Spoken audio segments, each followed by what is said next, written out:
बुराई से ना हारो, परंतु भलाई से बुराई को जीत लो। मेरे प्रियो, इसी वचन के आधार पर मैं आपके सामने एक सच्ची और बहुत पुरानी घटना को रखना चाहता हूँ। मैं चाहता हूँ कि आप इस कहानी को पूरा सुनिए ताकि इस वचन को समझने में आपको आसानी हो। बहुत समय पूर्व चीन देश में एक लड़की विवाह के बाद अपने पति व अपनी सास के साथ रहने लगी। इस नववधू का नाम लिली था। कुछ समय बाद ही लिली ने अपनी सास के व्यवहार से समझ लिया कि वह उनके साथ बहुत दिन नहीं रह पाएगी। लिली की सास का व्यक्तित्व, आचार, व्यवहार तथा आदतें बहुत भिन्न थीं। अक्सर लिली अपनी सास के व्यवहार तथा आदतों के कारण क्रोधित हो उठती और उनकी आलोचना कर बैठती। दिन, सप्ताह और महीने व्यतीत होते गए, लेकिन लिली और उसकी सास का झगड़ा बढ़ता ही जा रहा था। फिर भी वे चीन की पुरानी सभ्यता अनुसार साथ साथ रहने को मजबूर थी। कड़वाहट और तनाव के बाद भी लिली अपनी सास की हर आज्ञा का पालन करती थी। अब लिली का इस घर में अपनी सास के साथ रहना दूभर हो गया, अतः उसने निर्णय लिया कि कुछ करना ही होगा। लिली अपने पिता के एक परम मित्र मिस्टर हेंग के घर गई। मिस्टर हेंग जड़ी बूटियों के व्यापारी थे। लिली ने अपनी घर की सारी परिस्थितियों का वर्णन किया और उनसे ऐसी बूटी मांगी जो जहरीली हो ताकि उसे खिलाकर वह अपनी सास को मार डाले। इससे उसकी समस्याओं का हल हमेशा के लिए हो जाएगा। मिस्टर हेंग कुछ देर तक सोचने के पश्चात लिली से कहने लगे, लिली, मैं तुम्हारी समस्याओं के समाधान हेतु अवश्य सहायता करूंगा, परंतु एक शर्त है कि जो कुछ मैं तुमसे कहूं उसे तुम ध्यानपूर्वक सुनो और जैसा मैं कहूं वैसा ही करो। लिली बोली, ठीक है मिस्टर हेंग, जैसा आप कहेंगे मैं वैसा ही करने के लिए तैयार हूं।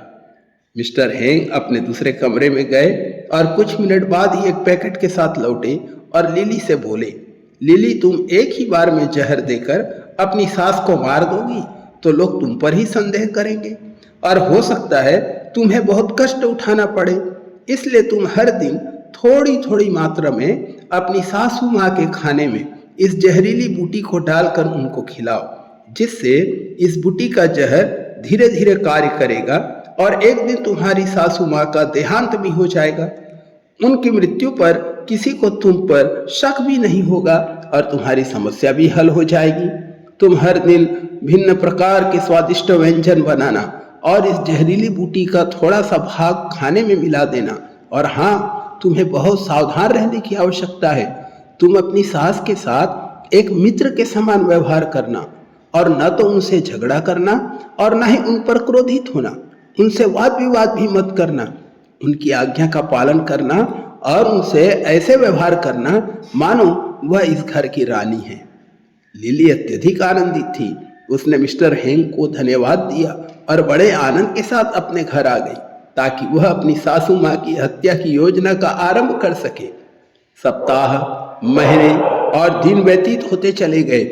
लिली हर दिन अपनी सासू माँ के साथ बड़े प्यार से बातें करती, हर दिन स्वादिष्ट भोजन तैयार करती और भोजन परोसकर उसमें थोड़ी सी जहरीली बूटी डालकर सासू माँ को खाने में दे देती। उसे मिस्टर हेंग की बातें अच्छी तरह से स्मरण थी कि उसे अपनी सासू माँ के साथ एक मित्र के समान व्यवहार करना है। उसे अपने गुस्से को नियंत्रण में रखना है और अपनी सासू माँ के साथ ऐसा व्यवहार करना है मानो वह उसके स्वयं की माँ हो। इससे ना तो सासू माँ को उन पर शक होगा और न ही लोगों को। 6 माह व्यतीत हो गए। घर का वातावरण पूर्ण रूप से बदल गया था। उसने इन महीने में अपने गुस्से को कैसे नियंत्रण में करे सीख लिया था। अब न तो लिली परेशान होती और न ही सासू माँ से पूरा व्यवहार ही करती। उसने तो सोचा था कि इन 6 महीनों के अंदर वह अपनी सासू माँ को समाप्त कर देगी, लेकिन उसने अपनी सासू माँ के व्यवहार में एक महान परिवर्तन को देखा। सासू माँ एकदम बदल चुकी थी। वह अपनी बहू लिली के साथ एक बेटी तथा एक मित्र के समान व्यवहार करने लगी थी। वह अपनी बहू लिली के विषय में अपने रिश्तेदारों से कहने लगी, लिली एक सर्वोत्तम बहू है। अब तो लिली और उसकी सासू माँ एक दूसरे के साथ ऐसा व्यवहार करने लगी मानो वे सास बहू नहीं परंतु माँ बेटी हैं। इधर लिली का पति अपने घर के बदले वातावरण तथा माँ और पत्नी के मधुर संबंध को देखकर न केवल आश्चर्यचकित था परंतु आनंदित भी था। एक दिन मिस्टर हैंग लिली के घर आए और उन्होंने लिली से कहा कि वे उसके कार्य में अर्थात सासू माँ को समाप्त करने में उसकी सहायता करना चाहते हैं। लिली ने कहा, मिस्टर हैंग कृपया मेरी सहायता करें ताकि मेरी सासू माँ बहुत वर्षों तक जीवित रहे। मैं उसे मारना नहीं चाहती हूँ क्योंकि वह एकदम बदल चुकी है। उसका बुरा व्यवहार जो मेरे प्रति था वह भी बदल चुका है। वह वास्तव में एक बहुत अच्छी महिला है। मैं उसे अपने माँ के समान प्यार करती हूँ। अब मैं उसे जहर खिलाकर मारना नहीं चाहती। मिस्टर हैंग मुस्कुराए और अपने सिर को हिलाते हुए बोले, लिली तुम्हें चिंता करने की कोई आवश्यकता नहीं है क्योंकि मैंने तुम्हें कभी कोई जहर नहीं दिया, बल्कि मैंने तो तुम्हें जो जड़ी बूटी दिया है वह ऐसा विटामिन है जिससे तुम्हारी सासू माँ के स्वास्थ्य में सुधार हुआ। हाँ, एक जहर जो तुम्हारे मस्तिष्क में अपनी सासू माँ से बुरा व्यवहार करने का था वह अब एकदम समाप्त हो चुका है। वचन में लिखा है, बुराई से ना हारो परंतु भलाई से बुराई को जीत लो। जैसा आप दूसरों के साथ व्यवहार करेंगे वैसा ही दूसरे भी आपके साथ व्यवहार करेंगे। चीन देश की एक अति उत्तम कथन है, जो दूसरों से प्यार करता है उसके बदले में उसे भी प्यार मिलेगा। परमेश्वर आपके जीवन के द्वारा दूसरों के जीवनों में कार्य करता है। अतः प्यार की शक्ति को समझें और ऐसा ही व्यवहार करें। स्मरण रखें, यदि आप इस संदेश का तिरस्कार करेंगे तो किसी का कुछ नहीं बिगड़ेगा, किसी की मौत नहीं होगी, लेकिन यदि आप अच्छा व्यवहार करेंगे तो दूसरों का जीवन बचाएंगे। स्मरण रखें कि परिस्थितियां आपके व्यवहार के द्वारा नियंत्रित हो। यदि आज आप कठिन परिस्थितियों से होकर गुजर रहे हैं तो यह आपके व्यवहार के कारण ही है। इसलिए परमेश्वर के चरणों में अपना समर्पण करें और उससे प्रार्थना करें, क्योंकि वही एकमात्र माध्यम है जो कठिन परिस्थितियों से आपको निकाल सकता है।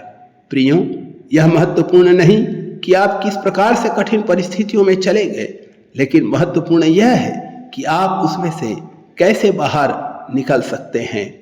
वचन को स्मरण रखें, बुराई से ना हारो परंतु भलाई से बुराई को जीत लो।